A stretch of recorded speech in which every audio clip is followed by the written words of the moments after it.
De 58-jarige man uit de Duitse Wieten leidt met zijn skip in de jachthaven. Snijdt de man om al voeren wordt er voor het laatste bij zijn boord.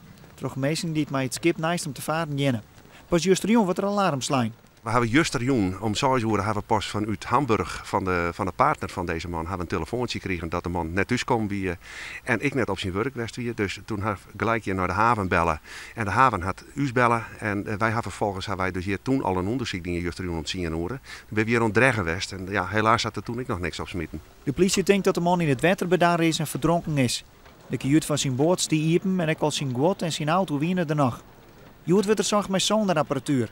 Het is een sonarapparatuur die het onder water de hele bodem oorscant. En vervolgens als er eigenlijk wat vreemde golven krijgt van onderuit, iets wat er net jet, dan krijg je een signaal naar boven toe. Er is een mevrouw die op een grutscherm mooi leest en die zal alles waarnemen wat er onder water ligt.